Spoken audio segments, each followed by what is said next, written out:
Welcome to All Kinds. I'm Paya. And I'm Yehudis. And today we're going to be talking about putting yourself first and why that isn't a selfish thing to do. It's not. No, we discuss why it's so important to do that, and it means you can stand up for what you feel is right. Speaking of standing for yourself, we're also going to discuss the Free Britney movement. Is Britney Spears in danger?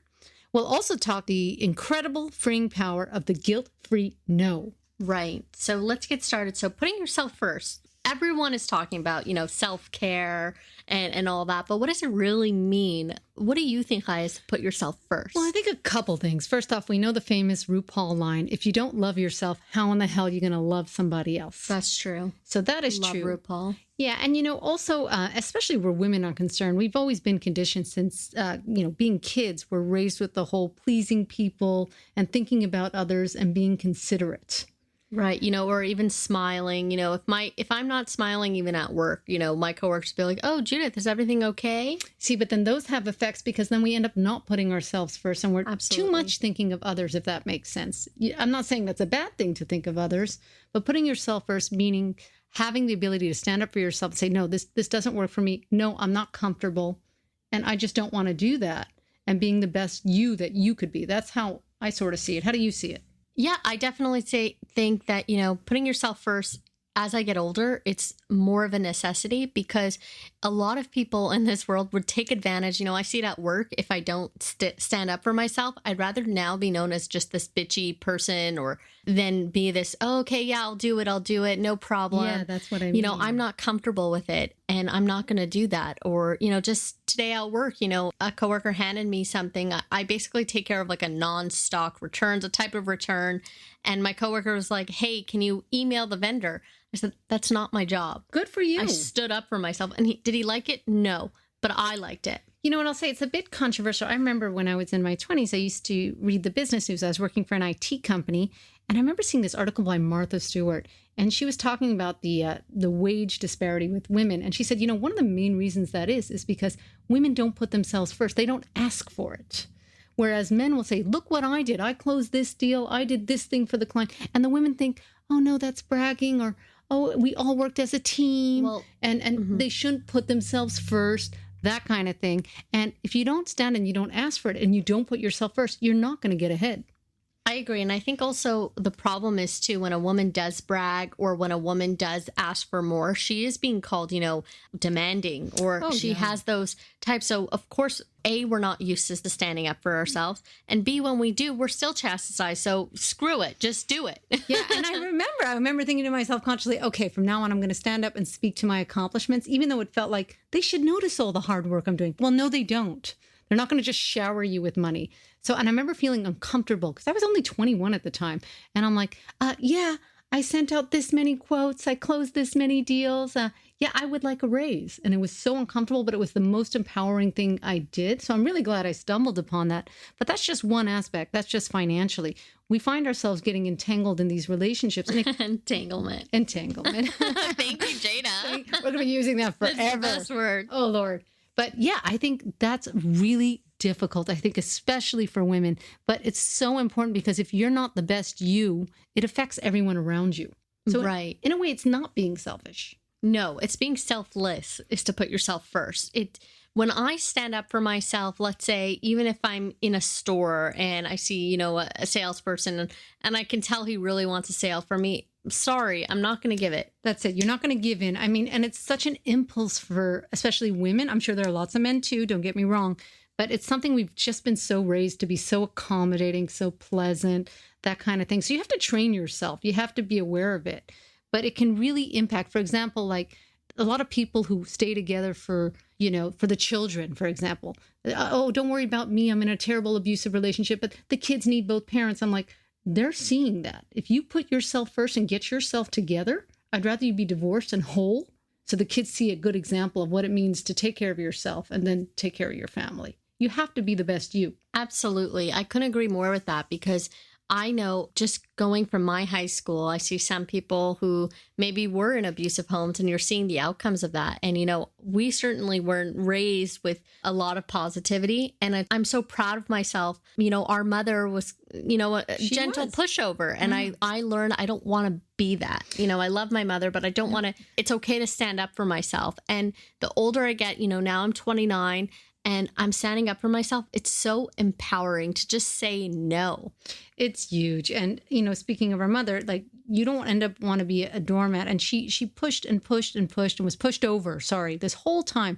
And finally she snapped. You don't want to get to that point. She Right. finally did the right thing. She walked away from a bad situation. But at that point, there was so much cleanup. I actually also on that note too, there's a lot of things I do get from my mother. I mean, I remember I was in grade 6 in graduation and I was the only one who did not get an award.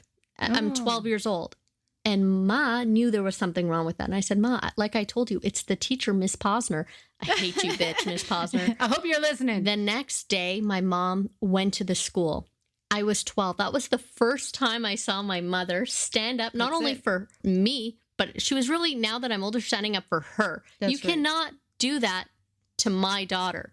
And so she stood up for herself and she was, I could tell, nervous about it. And I never saw that. And when something that's really wrong, of course, I'm going to always stand up for myself, just like Ma did, because for a while she was in a bad situation. She never did. And, it was so nice to see at 11 or 12 she went in and she stood up. She did it. And it's always inspiring with her because if you guys knew her, I mean, she's a lovely woman, but yeah, you wouldn't think that's what this woman's capable of doing. And she's done Right. it at key pivotal moments and surprised us all. When it's important. So it That's throws right. people off, which is the best. That's It's actually true. the best thing because a lot of times I am accommodating. I still am. But when I say no, they take it seriously because I hardly ever say no.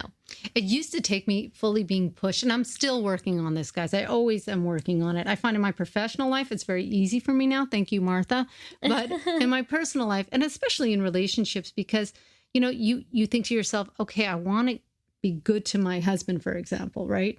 And I want to put him first, and I hope he puts me first. That's Right. the trade, right? But then at some point, I also have to put myself first so I can be the best me for him. So that's a little bit harder to navigate. I remember I was on a bus and with my sister, my other sister, and we were on a bus with a woman who had a red pin. It caught her eye. Anyway, we started talking, typical Montreal style, and she was a victim of domestic abuse. But she always said to us, we were like 13, 14, she goes, remember, girls, she had a thick Jamaican accent. She said, a man is just a bonus to your Wait, you're life. not going to do the patois? No. A man is just a bonus to your life. And that always stuck with me. And that's how I got my husband. I thought, is he a bonus to me? Because right. when I was in my early 20s, I was in a really bad relationship. And he wasn't a bonus. My husband's a bonus. You're absolutely right. But then you have times, like I've been in other relationships and I'm like, oh, well, he really wants to do this. I don't really want to do this so much, but I'll do it because, and then I'm sure he'll do something for me later on. Who knows? But then it doesn't work out. But I now realize like you should be in a relationship where it shouldn't be an issue. You're like, I really don't want to do this. End of story. That's it. And especially it. my husband loves cars, loves going to car shows. He hangs out on this farm in Vancouver and he has a storage, him and his friends. And he's always asking me to come. He stopped asking me because I said, babe, you do you. Yes, you do you. Boo. You want to do my stuff? You want to, watch my movies with me? He says, no. We don't have those common interests. I don't mind if you go out. Where I'm different because a lot of his friends, girlfriends, or wives might object to them just spending all day with his friends. I love the personal space. Oh, yeah. Like you said last time. I mean, that's a luxury for us. We were Right. so used to having people all the time, everywhere. Alone time is a big Keep deal. me alone. I'll do my nails. I'll watch TV. I'm fine while he's out with his friends. I know in the beginning, I thought like, okay, I better make sure I'm not a doormat. So for example, like I watch a lot of junk TV to relax. I love junk TV. Love it. It's the best. They should give awards. I mean, By the way, Pregnant Wives is coming out. No, it's called the Pregnant Men Husbands. or Pregnant Husbands I on don't know. TLC. We will be watching. Absolutely. No, but I thought, okay, he's like, well, I really don't want to watch the show. And my first instinct was like, I'm going to be me. I'm going to put myself first. Like, and then I was like, well, wait a minute. I don't want to watch his crap. So hold on. But you have to think about it. It's That's still why conscious in for my me. household, we have 2 TVs. Yeah, I guess we only have the one. I can't put one in the bedroom. I used to have one and it was great falling asleep too, but I heard it's better sleep. And it's true. Even though I go to bed and I think, how am I going to fall asleep? Poof, I'm out within like a minute. I need the TV. It works. I'm telling you, it works with or without. I had it for years, and it does. If you had 2 TVs, you wouldn't even have to compromise. I'm like, you have to see Pudding's TVs. They're massive. I know we touched on this. You can't miss it. They're awesome. They're amazing. If you want to watch a movie, no better place than Pudding. She's got the whole setup. Absolutely. But definitely, I think putting yourself first, especially women, is not selfish. You might feel bad at first, That's but then right. you're going to really get used to it. Yeah. And you just consciously be aware of that. Like, you're not doing this to hurt the other party or anything like that. You're allowed to put yourself first. It's not a bad thing. Right. And it's, You're worth that. getting back to last episode, with family, with bad blood, if a sibling or anything, I had a sibling that threatened me, basically. I'll be honest. Threatened me. And it was so empowering to say, hey, please do not talk to me. I'm deleting you off social media. Those are my boundaries, especially from someone I'm related to. A threat is not okay. Yeah, that was really, really, shocking. I'd say hurtful even because Right. you're just so used to an ingrained loyalty. So you don't even think about putting yourself first. You just think family, right? But then you have to ask at what point is this just, swallowing me up? Why am I putting them first? At some point you realize people are taking advantage. That's the hardest part to realize, especially in family type situations, that it's not even about that. Someone's just taking advantage of you. Family or not, you have to ask yourself, if you knew this person and they weren't your family member, would you be talking to them? Right. And I think that's so true. I mean, I think I would talk to the sibling that threatened me if apology was given, a real sincere. Oh, yeah. But, time has really passed on that. But I think also, it's so true. Sincere is the key word. I just want to say that. Sincere, yes. And putting yourself first also means that, listen, let's say if you have someone block you on Facebook, and let's say it's a married couple, not anyone I know, but let's say it's a married couple, and a wife or a husband blocks you, and the husband or the wife is still talking to you. And they invite you to a family event. They invite you to a family event. What do you do? You say you're not going because Yeah. obviously, let's not play. Social media, it's a big part of our lives. I'm seeing photos of, kids. I'm seeing photos of really sentimental things. So if someone blocks me, whether that's your partner, I'm going to respect that. Yeah, and you have say, to respect somebody's I don't know. wishes. Do you want me to come there? I don't want to make your wife or your husband uncomfortable if I am there. But that's appropriate because you want to make sure that no one's in an awkward situation. If a unit blocks you, one person of a unit, It's awkward. it's not on you to sort it out. No, it is not. So if you're being invited to a joint event, but one of them clearly has an issue with you, but you can't even communicate with them, what are you supposed to do? Right. And I don't even want to know the issue at this point. I just putting myself first and saying, listen, your wife or your husband blocked me. I don't know why you're still talking to me. Because again, the Yeah. whole unit thing, I'm 100%. putting myself first. It's very toxic to block someone without even notice or without an issue being had or anything, that it's like, okay, bye. Yeah, if someone's clearly just on the DL, sort of just, you're out. Right. On the download blocked me. Like, okay, then I get the message. And you didn't even know there was a beef, so you're like, okay, Signed, well. sealed, and delivered. I'm yours. But anyway, speaking of that, it's the same thing of the wonderful concept of learning the guilt-free no. Oh, it's the best. Oh, I remember I once saw a cartoon and one of them was turning 50. I don't know if it was Kathy or Family, whatever, in one of the papers. And she's like, I'm 50. Now I can finally say no. I was like, oh no, I can't wait till I'm 50. I got to learn this today. I'm still learning, guys, but it's very hard to say no. Why is that? Saying no, especially as a woman, again, all my coworkers are male. When I say no, they take it as bitchy or as demanding. When they say no or when they're bitchy, they're just, oh, I'm in a bad mood, and they think it's okay. If I were to say I were in a bad mood, they'd be like, oh, it's because you're a woman. You know what I mean? Yeah. So the power of no is so in guys' subconscious, and always be wary of guys who say, oh, I have daughters, or, Oh, God. those are the same. I have a wife. Right. So I know. Right. Ignore those ones. Those are the worst offenders. Ugh. Okay. Saying no sets your boundaries. That's right. Okay, women. And when you have boundaries, I didn't even know it said, we have a little description of our episodes, and it said something like that. Yeah, no, it's a quote that says, you have to learn to say no without feeling guilty. Setting boundaries is healthy. You need to learn to respect and take care of yourself. Right. And, also a Holocaust survivor once said, and I'll never forget this, we don't have to like each other. We don't even have to love each other, but we must respect each other.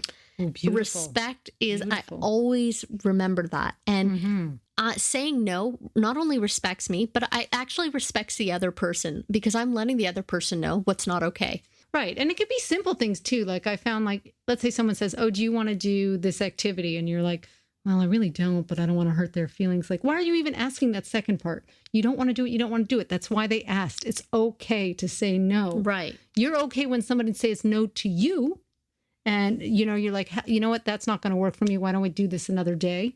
Just say no. Just say no. Set the boundary. It's very hard to make boundaries. Ladies, try this. Yes, absolutely. Men too, but primarily it goes back to what we were saying. Women have been so raised to be so accommodating. It's part of putting yourself first. Right. And knowing what's right and saying no, just remember, is really setting your boundaries. It really is. So this is all coming together. And hopefully we don't wait till we're 50 to do this guilt-free. Okay. Don't Yes. don't doubt it. You're allowed to say, I don't like this. I don't want to do this. No, it's not for me. Thank you. You can be polite. You don't have to be like, no, bitch, F off. No, you could just say, no, thank you. That's what I usually do because I'm the queen of burning bridges, which is unfortunate. Don't burn the bridge. I go overboard. I burn the bridge. Fuck you. I'm not going to your stupid ass party. Like, no. No, I've learned to, like, whenever I'm at the job now, like, I've met someone who like quit and then like she wrote like a Glassdoor reference. did like she? it With doesn't her make name? any difference, Yeah. right? It's like you just gotta leave. Just leave, bitch. Right. Sorry. Which that's horrible. But it is great. It is empowering for her to put that all out. I do love that. I always think I'm going to. I'm like, that's it. I'm going to write a review. It's not going Where to am be I pretty. going? And then I never do. I get Right. home. I'm like, I'm going to have a glass of wine. Yeah, no, whatever. Screw you. Don't go to that place. Whatever. But yeah, so I hope you guys, found this useful because it's always a continual exercise. It's not something you say, oh, I'm just going to say no. I'm going to put myself first. Just be conscious of it. And you'll find yourself feeling a lot better, a lot less stressed, and being a happier you that people want to be around. And so you're going to get more invitations. You can even tweet us your just say no moments. # just say no Oh, moments yeah, on we'd Twitter. love that. Yes. Yeah. Absolutely. So now I think it's time for a commercial. We have a new sponsor today. Absolutely. What's the today's commercial, Chaya? Today's commercial has been brought to you by Tongs. Are your spatula skills lacking? Do you have trouble flipping things in the pan? Do you have trouble reaching things in high places? Is there something gross you don't want to touch? Tongs are the perfect must-have That's so true. accessory in any home. They solve all these issues. They're easy to clean, they come in multiple sizes, and can help anywhere from not having to sit up on the couch to reach for that bag of chips pudding, or to poke at or pick up nasty things, to perfectly flipping a hot dog. Tongs, a sensible choice for those in the know. Available at all fine retailers. Wow. Oh, and we're back. Well, we kind of messed that one up, but you know what, guys? It is what it is. That's a great Welcome commercial. to the PCast. So now we're going to move on to, that's not how you spell your name. Again, she gave me another thing. We're moving on to Pudding's area of expertise, everybody. So now we're going to be talking about, speaking of standing up for yourself, is the Free Britney movement. Now, anyone who knows me knows, yes, I'm a huge Britney fan. I always have been. Mm-hmm. Not just for the music, but because Britney is the realest celebrity out there. She's a little hickish. She's a little everything. The messy bun. When she was at the top of her game, paparazzos would film her and she would literally have her messy bun, her short shorts, her tank top. This is a woman worth millions. She didn't care. She would go to McDonald's. She really was a regular woman. And that's why she married Kevin Federline. She had the Justin Timberlake. She didn't want the celebrity. She just wanted a down-to-earth guy. Now, unfortunately, Kevin had other plans because, again, this is Britney Spears. So Britney, in 2008, went through a horrible mental breakdown. She, of course, anyone would. I mean, we all saw the photos. We all saw the Everybody heard photos, about her it. attacking a paparazzo with an umbrella, her shaving her head because she said she just didn't want people touching her anymore. But what does she have? What is her condition? Like mental Well, it's a real issue. I'll get into that. Okay. So basically, she, around 2008, that's when she lost custody of her kids, and her father put her in a conservatorship. And a conservatorship is basically for people who are extremely mentally ill. It's usually for seniors or for people with, again, real big But disabilities. how could he get away with that? In America, you can still pay off judges. It's Okay. not, that far-fetched. Look at Jeffrey Epstein, how he got But away you're with. saying 2008. She has since been like a judge. She's since worked and So everything. being in a conservatorship, you cannot Britney Spears cannot drive. She cannot drive. She cannot buy her own. She doesn't have any control of her money. She doesn't have any control of her social media. She constantly uses burner phones. This has been found out. 7 months ago, she was spotted around driving with her boyfriend, Sam. That was a big no-no. Now, hold on. So she can't drive. She has no rights, but she's allowed to host a national TV show? Right. So during this time, apparently the court documents say that Britney has dementia. What? Right. But if someone is in a conservatorship, now we all know Britney Spears made dumb things. Obviously, she made dumb mistakes. I mean, she had a 55-hour marriage to Jason Alexander. She had the kids. She was, driving her newborn baby, on her lap in a convertible. Again, she's from the South. That's what they do there too. That's what her response was. Yeah. And I personally agree. This woman was from a small town. Well, I don't think it has to do with being from the South. She was raised, she was a Disney kid, right?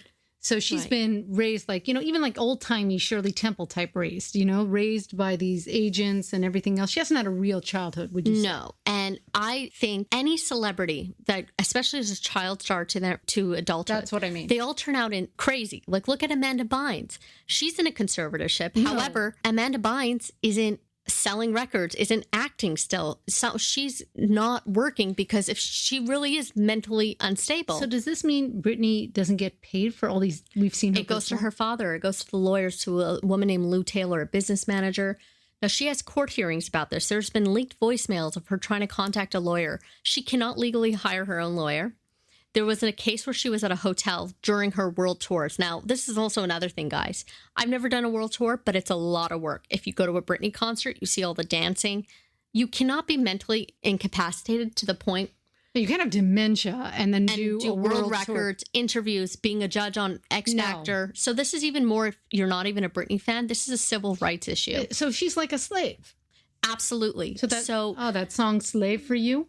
Right. And did she write that during this time? Well, she had co-writers, but I believe Britney wrote it. Yes, I mean, that's the Britney fan of me. But, this is a civil rights issue because just a few months ago, if you guys remember, Jamie, her father, was sick. So that's why they decided to pull this Las Vegas tour. But obviously the Britney fans like me weren't buying it. It was found out that Britney was in a mental facility for months. Help? She refused to take her medication. She's over-medicated. If you guys ever see, especially like a true Britney fan like me, I notice the difference in Britney's performing. It does look heavily medicated. Again, if someone is under a conservatorship, they shouldn't be doing world tours. No. They wouldn't have the mental capacity. Yes, would she probably lose all her money once she's free out of this? Fine, but let her do that. No, you don't know that. She can do another. She does all these tours. In the case, because, she spends money. Right, they spend her money, is what you're saying. Well, she was in a hotel once after her world tour, and she asked for flowers. A very diva thing. This is Britney Spears. And the concierge had to tell her, sorry, it's not in your budget. Excuse me? And they felt so bad. They actually bought it out of their own pocket. Flowers. She looked so sad. This is a woman who's worth millions, but she only gets about $1,500 a week. Well, this is off court documents. That's how I know that. I can say, because I've seen Destiny's Child, these shows they do, and I've taken you to Britney when you were very young. Absolutely. This is a lot of hard work. These are hardworking. When they do a show like this, it's 12-hour, 18-hour days. There's no doubt about it. So she's not getting a dime. She doesn't even get a flower. Was she even in a hotel or a motel? Well, she's in a hotel, but so the reason is she was in a mental facility just these few months. She refused to take her medicine. Jamie said, I'm going to pull the show. So she's actually been refusing to work. This is what real Britney fans and people who are not even Britney fans are coming aside saying, look, Charlie Sheen was never put on conservatorship and he was going nuts. Oh my God, that's true. Look at Kanye West right now. Look at all these people. Yes, we all know celebrities are crazy. We all know they make horrible, disgusting decisions, but they should have the freedom to do that. There's poor judgment and there's mental health. And if she has serious mental health, which is debatable right now, right? I understand they're looking into that. Then you shouldn't have her performing like a caged monkey or a dancing monkey. You can't have it both ways. Oh, she's so mentally incapacitated, so we're going to send her out like a slave doing all these tours for years now. She doesn't get a dime, and we just trot her out of the cage when we need her to dance. And even her own kids have liked, and her own mother, Lynn, has liked the Free Britney movement. They've liked comments on social media. So this is real. I heard there was a court case the other day. It's in court now. It's court today. Okay. And we actually got a petition, 100,000 signatures to go to the Supreme Court to free Britney Spears. This is a civil liberty case. So even if you're not a Britney fan, which honestly, I can't even believe you're not, but if you're not, you got to support this. This is like real. This is a slave. Does she have anyone good around her? So let's say, right, she wins the case and she does need help. Let's say she has I don't think dementia, but let's say, I don't know, I'm not a doctor. They find she does have something like Kanye has bipolar, right? Right. I find these celebrities with mental health, they don't seem to get the help they need. Is there someone who can help her? Any good people around her? Unfortunately, she probably does not. There was a letter recently that came out, and it was a real letter from her photographer on tour. And the Britney camp took it away, but he managed to take a photo of it before they did. Oh, good. And he said, listen, she wrote in the third person. That's how scared she is, because they took away her kids. They took away, and she said, I don't have any rights. She said, my brother lives in a $2 million home. I bought my mother a $4 million. There's right. too much money. Britney is the last icon, She's really. a cash machine. They're not going to stop this. And Beyonce has always talked about, the importance of having good people around you. And obviously my heart breaks for her. Britney, even if you don't want to perform, that's fine. But we're going to try to free you, girl. But where is she now? Like, how is she even fighting this? Who are these lawyers? Like, is she... Well, her mom's starting to get involved. So her mom's on her side. Finally. Well, so we'll is she see. staying with her mom? I don't trust anyone around Britney. That's the issue.